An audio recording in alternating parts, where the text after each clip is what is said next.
4টা ফ্যান দিলে আখিরাতের জন্য এইটুকুই যথেষ্ট না। 10,000 টাকা মসজিদে দিলে শুধু এতটুকুই যথেষ্ট। এটা একটা আমল, এটার নেকি আছে, কিন্তু এটা একটা আমল। বাকি আমলগুলোও করতে হবে, বাকিগুলোও করতে হবে। এই জন্য আমরা প্রত্যেকে ইনশাআল্লাহ আজকের এই মোবারক মজলিসে নিয়ত করি যে আমরা আল্লাহকে ভালোবাসবো, আমরা রাসূলুল্লাহ সাল্লাল্লাহু আলাইহি ওয়াসাল্লামকে ভালোবাসবো, আল্লাহর জন্য জান চাইলে জান দেব, মাল চাইলে মাল দেব ইনশাআল্লাহ। বলেন ইনশাআল্লাহ। 1 টাকাই দেন, আরে 10 টাকাই দেন, মুমিন ফিরায় দেন। এটা মুমিনের সিফাত, কোরআন শরীফে বারবার আছে। যতবার আল্লাহ তাআলা ইমানদারের সিফাত বলছে ততবারই বলছে ওমিম্মা রাযাকনাহুম ইউনফিকুন। ইমানদারের একটা বৈশিষ্ট্য, ইমানদার যেভাবে নামাজের সেজদা করে, ইমানদার ওইভাবে নিজ সম্পদ থেকে আল্লাহর পথে খরচ করে। 1 টাকা হোক, 10 টাকা হোক, 1000 টাকা হোক, অসুবিধা কি? আমি মিশে গেলাম ভালো কাজের সাথে। এই জন্য মুমিন ফিরায় দেন, ইমানদার ফিরাইতে পারে। এক অভাবী মানুষ আপনার কাছে হাত পাতছে, আপনি কোন মাফ করেন। মাফ করেন কি? তা বেটা সাহায্য চাইছে, এটার লগে মাফ করেন কি সম্পর্ক? আপনি চুরি করছেন, হ্যাঁ মাফ করতো। কথা বলেন না কেন? আপনি কি চুরি করছেন যে হে মাফ করতো? আর হে মানুষ মাফ করেনি, মাফ তো করে আল্লাহ না। কথা বলেন না কেন? মানুষ কি মাফ করে?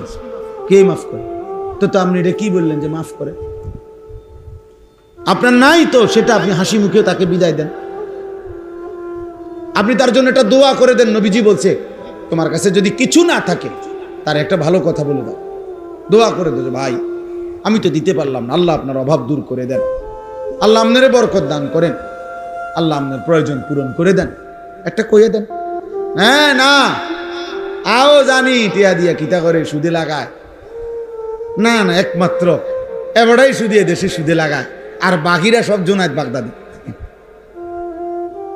বুঝেন না? হেবটার কথার দ্বারা এটাই তো বুঝাইছেন আমনে, বাকিরা আমনে সহ আর বাকি সব লোক হলো বাইজিদ বুস্তানি, আর এবারই শুধু অপরাধী। মূল কথা হলো তাই নিজে দিবে না। বুঝেন না আপনার কথাটা? উনি যে দিবে না এইটারও তো একটা সাফাই গাইতে হবে, তো এইটা হওয়ার উপরে দোষ চাপাই দিছে। অপরাধ তো প্রত্যেকের জন্য অপরাধ, কথা বুঝেন নাই? অতএব আল্লাহর পথে দান করা, সাদাকা করা মুমিনের বৈশিষ্ট্য, ইবাদত করা মুমিনের বৈশিষ্ট্য। আখিরাত মিলতে হলে সব আমল পূর্ণ করতে হবে। আল্লাহ তাআলা আমাদেরকে তৌফিক দেন, কবুল করেন। রবিউল আউয়াল মাসে এতটুকু বারবার আমরা প্রতি মাস প্রতি বছর সারা বছর আমরা এটা বলি যে নবীজিকে প্রত্যেক মাসে ভালোবাসতে হবে, সমানভাবে অনুসরণ করতে হবে, রাসূলুল্লাহ সাল্লাল্লাহু আলাইহি সাল্লামের সুন্নাতের অনুকরণ করতে হবে। আল্লাহ তাআলা আপনাদেরকে তৌফিক দান করেন। আল্লাহ তাআলা এই যে কয়জন শুনছেন একজনও যদি দিলের মধ্যে এটা ভাবেন, না ভাবলেও কোনো সমস্যা নেই, সবাই যদি প্রত্যাখ্যান করেন ইসলাম আমাদের কারো কাছে ঠেকবে না। কোরআন শরীফে আল্লাহ বলছে কোনো অসুবিধা নাই বান্দা, তোমরা যদি সকলেও আমার দিন ছেড়ে দাও, আমার দিন মানার মতো উপযুক্ত লোক আমি জমিনে রাখবো, তোমারে জিঙ্গাইয়ে রাখতে হবে না। কোরআন শরীফের আয়াত আছে, আমার দিন, আমার ইসলাম, আমার দিন মানার মতো পুরুষ নারী আমি জমিনে রাখবো। আমাদের অনেক মহিলা মনে করে, বেপর্দা মহিলা ঘুরে ঘুরে সে মনে করে না না ইসলাম তার কাছে ঠেকানা। আল্লাহ বলছে সবাই চলে যাও, আমি আমার দিন রাখবো।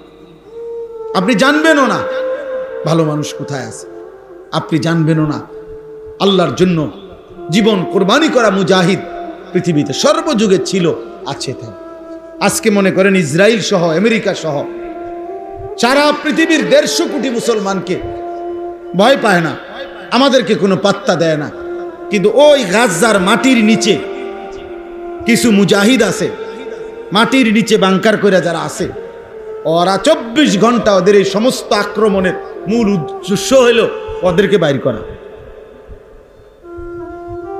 ওদেরকে মারা। তারা ভয় পায় ওদেরকে, ওই মাটির তলে যারা আছে ফিলিস্তিনে, গাজায়, বুঝেন নাই? ওদের ওদের ভয়েরও অগরিনী। এই জন্য আল্লাহর দিন আল্লাহ তাআলা উপযুক্ত পরিমাণ লোক দিয়ে টিকিয়ে রাখবেন, বিজয়ী করবেন। দেখার বিষয় হলো আমার নাম তাদের মাঝে আছে কিনা, আমার নাম থাকবে কিনা, আমার সন্তানের নাম থাকবে কিনা। আমি তো মরে যাব, আমার সন্তান যদি ঈমান হারা হয়, আমার নাতি নাতনি যদি ঈমান হারা হয়,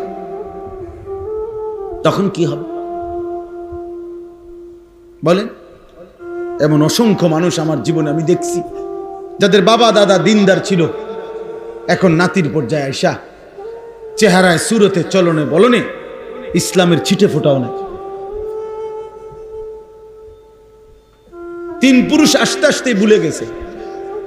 আজকে এটা আমার বেশি ভয়, আমি প্রত্যেক দিন এটা ভয় পাই। এই যে সমস্ত ছেলেরা এখন নওজোয়ান 18, 20, 25, 30 বছরের, এরা যেই পরিমাণ গুনাহ নাফরমানি করছে, রাত নাই দিন নাই, নারী, ছবি, মোবাইল, মোটরসাইকেল, ঘুরা ফিরা, আড্ডা, বেহায়াপনা। আহারে, এদের হাতে এদের পরবর্তী সন্তান বংশধর যখন আসবে, ওরা কি শিখবে, কি জানবে, কি করবে? একজন ভাবে।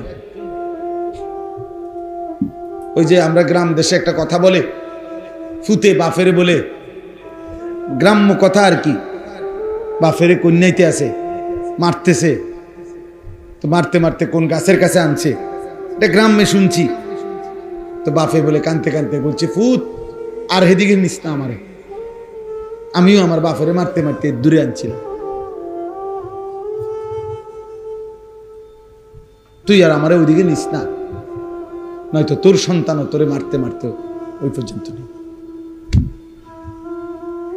এই জন্য মনে রাখো যুবক, এই বেইজ্জতি, আল্লাহর নাফরমানির শোধ তোমার সন্তান দিবে, তোমার জেনারেশন তোমার। আল্লাহ যদি মাফ না করে, যদি তওবা না করে, যদি ফিরে না আসে, আল্লাহ আমাদেরকে মাফ করে দেন। আল্লাহ আমাদেরকে ঈমান আমল দান করেন। আমাদের আলহামদুলিল্লাহ এই কুরাখাল মসজিদ আলহামদুলিল্লাহ হচ্ছে, এখানে আশা করছে মাদ্রাসা হবে, আল্লাহর বান্দারা সহযোগিতা করবে। তা আমারও কথা হইল, আপনারাও এখনই প্রত্যেকেই পকেটে হাত দেন। 10 টাকা হলে 10 টাকা দেন, 100 টাকা হলে 100 টাকা দেন, 1000 টাকা হলে 1000 টাকা দেন, 500 টাকা হলে 500 টাকা দেন, যেটুকু আছে এটুকুই দেন, না থাকলে পরে দিয়েন, এ কথাটা নিয়ত করে দেন। এর দূরে যদি না হয় দোয়া করে দিয়ে, দোয়াও তো কমপক্ষে করতে পারে। ছেলেরা তোমরাও প্রত্যেকে সুযোগ থাকলে বাবা দাও, আল্লাহর জন্য দাও, 10 টাকাই দাও, 100 টাকাই দাও, 500 টাকাই দাও, 1000 টাকাই দাও। আজকে মুসলমানের ছেলেদের ফেরা দরকার। আলহামদুলিল্লাহ আমরা এই যে এতক্ষণ যাই বলছি, একটা কথা মনে করে, আজকেও আমাদের ঢাকা থেকে একজন বড় আলেম সুদর্ণপুর মাদ্রাসায়, আমার শায়েখের মাদ্রাসায় আসছে। উনি বলছে যে গত বছর উনি আপনার প্রায় 500-র মতো শুধু নওজোয়ান যুবক ছেলে নিয়ে এতেকাফ করছে, সব ইউনিভার্সিটি পড়ুয়া, কলেজ পড়ুয়া ছেলে। আমরা এই মাসে 5, 6, 7 এই আগস্ট মাসের আমার মাদ্রাসায় 3 দিন 15 থেকে 30 বছর মেয়া বয়সী স্কুল কলেজ জেনারেল শিক্ষিত অশিক্ষিত মাদ্রাসার না শুধু এরকম ছেলেদের একটা 3 দিনের ওযু, নামাজ, সূরা, কেরাত, দোয়া, কালামের শিখানোর কোর্স করছিলাম আমি আমার মাদ্রাসায়। এই 5, 6, 7 আগস্ট আলহামদুলিল্লাহ আমি নিজে 3 দিন ছিলাম, 30 জন মুআল্লিম দিয়া ওরে প্রশিক্ষণ করাইছি। ওযু না, প্রতিদিন 11 ঘন্টা 10 ঘন্টা। আলহামদুলিল্লাহ প্রায় 350 ছেলে স্কুল কলেজের, মাদ্রাসার একজনও নাই, ওরা এই কোর্সে অংশগ্রহণ করছে। বাংলাদেশের মোট 29টা জেলা থেকে ছেলেরা আসছে।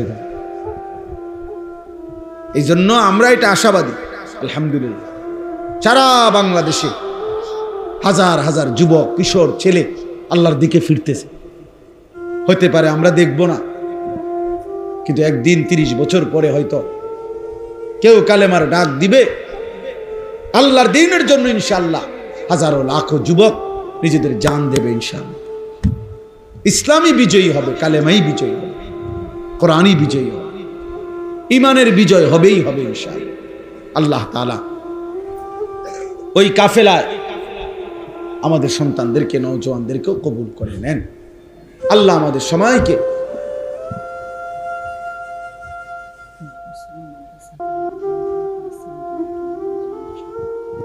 মাশাআল্লাহ, জি জি, তো এই জন্য আপনারা প্রত্যেকে ইনশাআল্লাহ, এটা জরুরি কথা আজহার বলল যে অর্থাৎ আমরাও প্রতিনিয়ত এই গাজা ফিলিস্তিনের মুসলমানদের জন্য ওলামায়ে কেরাম প্রতিনিয়ত তাদের জন্য ত্রাণ, সাহায্য, সহযোগিতা পাঠায়। তো বললো আমাদের এই বাবুস সালাম মাদ্রাসার থেকেও ওনারা ইন্তজাম করে পাঠাবে, আপনারা ওইখানেও শরিক হইবেন। নিয়মিত যেটুকু হয়, যার যেটুকু ভালোবাসা, ওদের জন্য আপনারা সহযোগিতা করবেন। আল্লাহ তাআলা আমাদেরকে তৌফিক দান করেন। আপনাদের এই মসজিদ, আপনাদের এখানে যেন একটা মাদ্রাসা হয়, একটা মসজিদ সুন্দর বড় সড়ো হয়, আল্লাহ যেন কবুল করে। আমার মাদ্রাসা আছে কুমিল্লা ক্যান্টনমেন্ট, ময়নামতি। আলহামদুলিল্লাহ, আমার অনেক স্বপ্ন, আশা, মালিক যদি হায়াত দেয়, আমার একটা আশা যে বাচ্চারা দিন শিখতেছে, প্রায় 500 ছেলে আমার মাদ্রাসা আছে, 34 জন শিক্ষক কর্মচারী। আমি আলাদা আরেকটা ভবন করতে চাচ্ছি মাদ্রাসার জন্য, আরো জায়গা, অর্থাৎ যেখানে স্কুল, কলেজ, ইউনিভার্সিটি, শিক্ষিত, অশিক্ষিত, দিনমজুর, ঠেলাওয়ালা, গলিওয়ালা সব পড়বে। যার, আমার স্লোগান হইল, যার সময় যতক্ষণ দিন শিখবে ততক্ষণ। শেষ কথা। 3 ঘন্টা আপনার সময়, 3 ঘন্টার জন্য কিছু শিখবে। অজুটা ঠিক করে, রুকুটা ঠিক করে জানাইস কি, 1 ঘন্টা হলে 1 ঘন্টা, 10 ঘন্টা হলে 10 ঘন্টা, 3 দিন হলে 3 দিন, 30 দিন হলে 30 দিন। অর্থাৎ আলাদা ভবন, আলাদা শিক্ষক, আলাদা স্টাফ নিয়োগ দিয়া আমার আশা যে সকলেরকে উন্মুক্ত দাওয়াত দিব, যে যে যখন আসবেন, যার সময় যখন দিন শিখবেন তখন, যার সময় যতক্ষণ দিন শিখবেন ততক্ষণ। সারা পৃথিবীতে আমরা 150 কোটি মুসলমান, 150 কোটির চাইতে বেশি, আমরা 150 কোটি, তার চাইতে বেশি, 200 কোটির কাছাকাছি। আর সারা পৃথিবীতে 2 কোটির কম, 92 থেকে 97 লাখ মাত্র। আর সারা পৃথিবীতে মুসলমান 150 কোটি, তার চাইতেও বেশি। কোথায় 150 কোটি? আমাদের ঢাকা শহরে কত মানুষ? 30,000। 30,000 মানুষ। সায়দাবাদে তো দাঁড়ায় তাই 30,000 মানুষ। বিশুদ্ধবারে বা আসের লাগে, হ্যাঁ, যাত্রাবাড়ি, সায়দাবাদ গুনলে তো মনে হয় 30,000 মানুষ। হ্যাঁ, শুধু ঢাকার কথা বললাম, তাহলে সারা পৃথিবীর এত কোটি কোটি মুসলমান, আমাদের চোখের সামনে মাত্র 1 কোটির চাইতে কম ইহুদি, তারা আমাদের উপরে এই পরিমাণ জুলুম করছে। একটা বাচ্চা, ওই দিন দেখছি পত্রিকায়, 12 কিলোমিটার পথ, এই 12 কিলোমিটার এতিম সন্তান পায়ে হাঁটা গেছে একটা রুটির জন্য। রুটিটা যখন হাতে নিছে তখন গুলি আইসা ওরে ঝাঁঝরা করছে। রুটি হাতে, অসহায় বাচ্চা শহীদ হয়ে গেছে। রুটিটা আর খাইতে পারে না। আমার মনে হয়েছে কি জানো, আমার মনে হয়েছে যেন বাচ্চাটা যেন বলছে রুটিটা পাইয়া যে, আয় আল্লাহ, শুধু রুটি খাবো কেমন, আমি ছোট মানুষ, ঝোলও নাই, তরকারিও নাই, কিচ্ছুই তো নাই।